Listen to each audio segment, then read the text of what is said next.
예레미야 51장 우리 20절부터 32절까지 말씀을 읽었습니다. 하나님의 계획에 대하여, 하나님의 바벨론을 멸하실 계획에 대하여 오늘은 우리가 쭉 말씀을 들었습니다. 20절의 말씀을 보니 이렇게 시작을 하죠. 하나님께서 이르셨는데 너는 나의 철퇴 곧 무기라 라고 말합니다. 이것을 과거형으로 읽으면 더 해석이 부드러울 것 같습니다. 바벨론을 향하여 너는 나의 철퇴였고 곧 무기였다, 이렇게 말합니다. 하나님은 세상에 악한 것도 당신의 계획에 합당하게 쓰신다는 것을 우리는 기억합시다. 악을 도모하시는 것이 하나님의 뜻은 절대 아닙니다. 하지만 하나님은 그 악조차도 악을 심판하는 데 도리어 사용하시죠. 중요한 것은 하나님의 구속 경륜이 무엇인지 우리는 주목할 필요가 있습니다. 그러나 그 바벨론, 악의 도구로 쓰였던 그 바벨론은 또한 그 자신이 악이었기 때문에 하나님의 심판을 피할 수가 없었던 것입니다. 그러면 열방의 철퇴였던, 무기였던 바벨론은 어떻게 하나님께서 망하게 하실까요? 그것이 21절부터 22절까지 내용인데요. 여기 분쇄하며 라는 내용이 되게 많이 등장합니다. 말과 기병을 분쇄하고 병거 떼를 부수고, 그들의 무기 체계를 완전히 다 교란시키고 망하게 하겠다는 하나님의 뜻입니다. 남자 여자도 분쇄하며, 이 분쇄한다는 것은 다 갈아서 없겠다라는 겁니다. 여러분, 갈아 없는다는 것은 다시 회복의 기미가 존재하지 않는다는 것을 우리는 미리 알게 되는 것이죠. 그리고 특별히 23절 후반절에 보면 농부와 멍에소, 이 멍에소가 뭔가 보면 이제 소입니다. 소, 멍에를 매는 소다니까 보죠. 그러니까 농부와 경제 모든 활동들이 다 망할 것이고, 또 도벽과 태수들, 그러니까 총독과 지방 관리들이 다 망할 것이다. 나라가 원체 크니까 이제 땅덩어리들을 마치 미국의 연방제 같이 이렇게 그 나라의 어떤 도의 그 어떤 행정 관리가 거의 나라의 총수격이 아니겠습니까? 그와 같이 모든 관리들도 다 이렇게 분쇄하겠다라고 하는 것을 우리는 보게 됩니다. 오늘날에도 여러분, 절대 권력을 갖고 있는 것 같은 수많은 독재자들이 득세합니다. 과거 여러분 7, 80년대는 그 냉전 체제였지 않습니까? 그래서 저도 초등학교 때 보면 이렇게 그 방공 웅변대회 그런 거 했습니다. 제가 웅변대회 입상 출신인데, 그래서 웅변대회 같은 거 시키면 지금도 그 멘트가 굉장히 살벌합니다. 처음에 시작했던 웅변 제 멘트가 그렇게 시작하면 아직도 기억이 났는데, 웃고 있습니다. 웃고 있습니다. 저 북한 괴뢰 나라들이 나라들이 이빨을 들여내고 우리를 호시탐탐 노리며 웃고 있습니다. 이 초등학교 4학년 때 나갔던 웅변대회 멘트치고는 굉장히 좀 살벌한데요. 군사 정권이니까 그랬을 것 같습니다. 어쨌든 그 냉전 체제가 한때 이제 부드러운 무드가 물어가더니 이제는 이제 푸틴 같은 분들 시작하여서 계속해서 독재 국가 형태로 지금 이제 대립되고 있죠. 정치를 얘기하는 게 아닙니다. 그들의 절대 권력 같은 모습들을 잘 주목해 보시라는 겁니다. 하나님은 어제나 오늘이나 동일합니다. 여러분, 어디 붙을까 고민할 게 아니라 우리는 누구에게 붙어야겠습니까? 하나님께 붙어 있어야 합니다. 여러분, 이 아침에도 예수님께 붙어 계십시오. 말씀에 붙어 계십시오. 그래서 말씀에 붙어 있는 가장 좋은 것은 말씀을 읽는 것이며 말씀을 써보는 것이고 기도 가운데 나가는 것입니다. 우리 온셈의 모든 성도 여러분, 이 방송을 듣고 말씀을 듣는 여러분에게 하나님께만 붙어있는 축복이 이 아침에 있길 바랍니다. 우리 24절부터는 이제 바벨론이 황무지로 전락한다는 내용입니다. 여러분, 이게 과연 그 당시 사람들이 상상이나 했겠냐는 것이죠. 아니, 바벨론이? 그럴 리가 없지. 아닙니다. 하나님은 그가 내버려 두시면 바람으로, 먼지로 변하는 것입니다. 24절 말씀 보면 너희 눈앞에서 그들이 시온에서 모든 악을 행한 대로 내가 바벨론과 갈대아 모든 주민에게 갚으리라 했습니다. 중요한 단어가 있다면 행한 대로 갚으리라는 겁니다. 이 율법이죠. 이 땅의 모든 사람들이 삶이 비참한 이유가 뭐냐면 그들의 행한 대로 갚음을 받는 겁니다. 즉 그들의 율법의 저주 속에 있는 그것을 내버려 두는 겁니다. 하나님께서. 그러나 우리 성도들은 택하신 백성들을 그대로 놔두지 아니하시고 건지시는 데 있죠. 이 디모데후서 1장 9절 말씀을 여러분이 꼭 좀 암송도 하고 좀 잘 마킹해서 많이 좀 이렇게 읊조리면서 묵상하게 저는 기대하는데요. 하나님이 우리를 구원하사 거룩하신 소명으로 부르심은 이라고 시작을 합니다. 우리를 부르신 이유가 뭐냐라고 말씀하실 때 우리의 행위대로 하심이 아니요 자기의 뜻과 영원 전부터 그리스도 예수 안에서 우리에게 주신 은혜대로 하심이다 라고 했습니다. 행한 대로 갚겠다는 의미가 아닙니다. 우리도 우리의 행한 대로 내버려 두시면 우리는 그 죄의 싹수로 사망으로 갚음을 당합니다. 심판입니다. 그러니까 인생은 비참해요. 하지만 주님께서는 그의 택하신 백성들에게 어떻게 하시길 원하시냐면 우리의 행위대로 하심이 아니라, 즉 내버려 두심이 아니라 예수 안에서 우리에게 주신 은혜대로, 은혜로 우리를 갚으시기 위해서, 주님이 행하신 그 은혜 값을 믿는 우리에게 수여하시기 위해서 우리를 만나주시고 구원하시고, 부르셨으면 또 의롭게 하시고, 의롭게 했으면 거룩하게 하시고, 거룩하시면 또 영화롭게 하시는 그 하나님의 모든 전 구원이 다 은혜 주시기 위해서, 생명 주시기 위해서 하나님 우리를 붙잡으신다는 겁니다. 이게 얼마나 놀라운 은혜입니까, 여러분? 행한 대로 갚으리라는 명령 앞에 아멘할 것이며, 그러나 우리에게는 은혜로 갚으시라는 것에 찬송하는 우리가 되길 바랍니다. 25절에 여러분 이제 예레미야는 또 말하죠. 멸망의 산아 내 원수라. 하나님께서 이 바벨론을 향하여 너는 멸망의 산이야, 내 원수다. 26절에 보면 너는 영원히 황무지가 될 것이다, 여호와의 말씀이니라. 한 나라에 대한 심판이지만 그것을 광의적으로 해석하면은 이 어둠의 권세, 이 바벨의 권세를 하나님께서 영원히 황무하게 하시고 완전히 무너뜨리겠다는 것입니다. 사단의 나라는 여러분 멸망합니다. 지금 잠깐 득세하는 것 같고 지금 잠깐 존재하는 것 같지만 여러분 우리는 알고 있죠. 예수 그리스도 재림하시는 그 마지막 때 사탄은 심판을 받을 것입니다.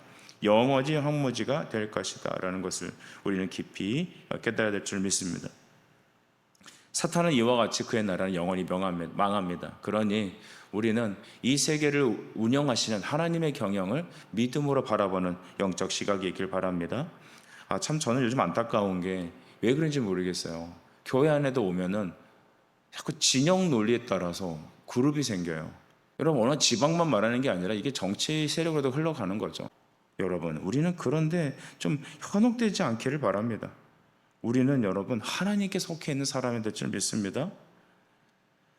나누려고 하는 것은 사탄의 원인이지만 하나 되게 하려는 것은 그리스도의 사역이다. 우린 그것을 깨닫고 오직 말씀으로만 하나 되는 우리 온 성도들 되길 축복합니다. 이제 하나님께서 어떻게 이스라엘 백성들 이 바벨론을 멸망시킬 건지 이제 하나님께서 구체적인 내용을 이제 보여주시는데 27절 말씀을 보시면 땅에 깃발을 세우며 나라들 가운데 나팔을 불어서 나라들을 동원시켜 그를 치며 아라랏과 민니와 아스그나 나라를 불러 모아 그를 치며 사무관을 세우고 그를 치되 극성스러운 어떤 존재같이 메뚜기같이 그 말들을 몰아오게 하라라고 써 있습니다. 하나님이 이렇게 마치 그림을 보여주듯이 나라들이 서로 모여서 그 바벨론을 치러 내려오는 형국을 묘사하고 있죠. 여기 아라란, 민니, 아스그나스 이런 당시의 이제 북쪽 지방들은 다 나중에 이제 페르시아에 편입이 되지 않습니까? 근데 이 나라들을 오늘날 보니까 어떤 분은 이 나라가 이제 아르메니아나 뭐 조지아 정도 되는 국가다 이렇게 해석도 합니다. 오늘날의 그 전쟁에 그 휘말리는 아주 그 현장에 있는 사람들이죠. 말세에도 이분들이 또 국가 마국의 전쟁에 또 참여하십니다. 하나님께서는 바벨론을 통하여 이렇게 메뚜기같이, 이 메뚜기가 등장할 때 여러분 어떻습니까? 이 이집트에도 메뚜기가 한번 등장하죠. 싹쓸이 맨날 이렇게 쫙 쓸고 가서 아주 전멸을 시키는, 야 어떻게 이렇게 싹도 안 남기고 뒤집어 엎을까? 하나님의 심판은 그렇습니다. 그런데 이 심판을 보고 우리가 영적으로 기뻐할 내용은 그것이죠. 내 죄를 이렇게 다 멸하신다는 겁니다. 그 잡초를 뿌리를 남기면 다시 자라거든요. 비 한번 제대로 오면 다시 생겨요. 버섯도 그렇죠. 그처럼 우리 안에 죄를 말갛게 메뚜기같이 쓸어버리시겠다라는 하나님의 선언입니다. 이건 너무나 귀한 은혜죠. 모든 것들은 여러분 은혜로 해석하잖아요. 말씀으로 해석하잖아요. 하나님의 중심 의도를 보잖아요. 그리고 우리 안에 넘치는 은혜가 있습니다. 그러니 오늘 현실에 여러분들이 이 바벨론 같은 세상을 놓고 고민하지 맙시다. 오히려 우리는 뒤에서 하나님의 말씀을 믿고 신뢰하며 기뻐합시다. 하나님께서 메뚜기같이 싹 정리하실 것이다. 이제 29절 말씀도 보십시다. 땅에 진동하며 소용돌이 치나니 이는 여호와께서 바벨론을 쳐서 그 땅으로 황폐하여 주민이 없게 할 계획이 섰음이라. 따라합시다. 하나님의 계획, 시작. 하나님의 계획. 예, 하나님은 열방을 향한 당신의 계획이 있습니다. 오늘날도 이 지구상에 점점 자유진영과 또 여러분 어떻습니까? 독재 진영들이 서로 담합을 하잖아요. 마지막 때는 곡과 마곡의 전쟁이 준비될 것이고, 그런데 우리는 어떤 의미가 있냐? 열방을 하나님이 경영하신다는 것을 알게 됩니다. 하나님은 누구 편입니까? 하나님은 교회 편, 성도의 편입니다. 우리는 그의 것이기 때문이죠. 여러분 잘 주목하게 보시기 바라요. 나는 어떤 가치가 있는 사람이냐면, 여러분은 예수의 피로 산 하나님의 자녀들이에요. 그래서 어떤 분은 그 예수짜리라고 얘기를, 예수짜리 이게 말이 되는지 모르겠는데, 여러분 우리 너 얼마야? 이거 얼마짜리야? 그러잖아요. 짜리. 그죠? 너 얼마짜리냐? 이거 얼마 주고 샀냐? 할 때 이거 얼마짜리야? 여러분은 얼마짜리세요? 우리는 어떤 짜리입니까? 이게 말이 좀 새벽에 좀 그런데, 굳이 짜리라고 얘기하면 우리는 예수짜리입니다. 여러분 그 얼마나 은혜가 되지 않습니까? 우리가 어떤 가치입니까? 당신의 입은 옷은 얼마짜리입니까? 당신이 타고 온 차는 얼마입니까? 당신의 인생은 얼마짜리입니까? 그 얼마짜리라는 게 연봉이 얼마냐, 도대체 학력이 어떻냐, 뭐가 어떠냐, 그거 보잖아요. 너 키가 몇이냐, 그거 따지잖아요. 짤이에요, 짤이. 얼마의 값이냐? 우리는 어떤 값입니까? 우리 그리스도의 값이다. 그리스도의 값이다. 열방을 경영하는 하나님의 계획은 무엇일까요? 여러분이 이것도 역시 노트에 적어놓는 은혜가 있길 바라는데, 예레미야 29장 11절 말씀입니다. 이것을 좀 다르게 풀어서 얘기해 볼게요. 열방과 모든 너희를 위한 나의 계획은 내가 알고 있다라고 말씀하십니다. 열방을 향한 내 계획은 내가 알고 있다는 것. 그것은 너희에게 재앙을 주려는 것이 아니라 번영을 주고 너희에게 미래와 희망을 주려는 나의 계획이다라고 하셨습니다. 너희에게 희망을 주고, 우리의 희망 오직 예수입니다. 그의 구원, 그의 도우심, 우리 안에 임재하심, 우리를 성실하게 바꿔가시는 하나님. 주목할 것은 하나님은 우리를 바꾸십니다. 사람 참 안 바뀌죠, 그죠? 누가 그랬나요? 쇼펜하고 그랬나요? 사람 바꿔 쓰는 거 아니라고. 바꿔 쓸 수가 없어요. 그 사람의 본연의 그 그릇은 안 돼요. 하지만 성령의 은혜는 우리를 바꾸신다는 것을 아십니까? 근데 바꾸시는 방법이 뭘까요? 교회 안에 올 때는 웰컴하세요. 돈 있는 자도 오라, 삐뚤어진 자도 오라, 절른 자도 오라. 근데 오셔서 하나님은 그 사람을 완전히 부시시기 시작합니다. 그러니까 처음에 이제 교회 와갖고 은혜 받고 뭐 생각만 했는데 막 이루어지고, 야 이제 예수 믿은 거 짭짤한데, 그랬다가 이제 본 궤도에 들어오면 하나님이 어떻게 하신다? 인생의 연단과 말씀의 연단 속에서 우리의 모든 모난 것을 다 쪼개는 겁니다. 오늘날 교회가 그렇게 하나요? 아니죠. 쪼개지면 안 돼, 부서지면 안 돼, 막 그냥 인큐베이터에 집어넣고 막 이렇게 쫙 보호해 주죠. 너는 너의 삶이 절대 바뀌어서는 안 돼. 너는 너의 행복이 중요하잖아. 그런 거는 마약을 먹이는 거죠. 그 미국의 필라델피아인가 어느 지역에 가면 좀비 거리 있거든요. 여러분 보셨나요? 그 뉴스에도 가끔 나는데 깜짝 놀랐어요. 사람들이 이렇게 몸이 뒤틀어져 갖고 길거리 가다가 탁 멈춰 갖고 가만히 있어요. 뭐 하나 봤더니 이게 마약에 취한 거예요. 나라가 그렇게 마약에 취하고 그러면요, 미래가 없습니다. 우리는 중국의 옛 청나라 시절을 기억하죠? 아편 전쟁 같은 걸 기억합니다. 아편 하려고 마누라 자식 다 팔아먹잖아요. 그렇게 돼요. 그러니까 우리가 지금 단순히 마약에 중독된 나라가 아니더라도 우리는 이상한 문화에 지금 중독돼 있어서 못 움직여요. 일본의 20%는 이상의 청년들이 그 집에서 안 나오는 사람들이 있잖아요. 무슨 꼬물인가 뭐 이렇게 말을 들었는데, 여러분 우리나라가 그런 일이 안 일어날까요? 점점 그런 증상이 생기고 있습니다. 자세히 보십시오. 그래서 제가 이번 주 주일날 예배 끝나고 이렇게 아이들 불러다 놓고 니네 하루에 핸드폰 몇 시간 하냐니까 1시간 반 정도 해요. 핸드폰을 하기 시작한 지금과 하기 전에 그 아이들의 제가 눈을 봤거든요. 이거 우리 부모님들 잘 생각하셔야 돼요. 애가 뭐 운다고 떼쓴다고 핸드폰 봐라, 이거는 큰일 나는 거예요. 핸드폰을 자꾸 보여주니까 무슨 증상이 나타나는지 알려드리겠습니다. 자꾸 시선이 45도 땅으로 내려가더니 정신이 가출을 합니다. 그래서 정신 차려야죠. 여러분 말씀 들으세요. 그러면 딱 깨갖고 그때 듣다가 다시 이렇게 풀어지면서 정신이 가출을 합니다. 물론 나이 발달 과정에 따라서 어떤 특징이 나타날 수 있겠지만 저는 이 상황이 굉장히 영적인 문제를 생각합니다. 우리 부모님들 기도 한번 하시면 어떨까요? 잘 분별하시면 어떨까요?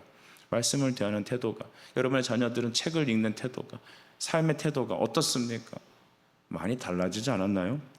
여러분, 하나님의 계획은 무엇입니까? 하나님의 계획은 미래와 희망을 주려는 것입니다.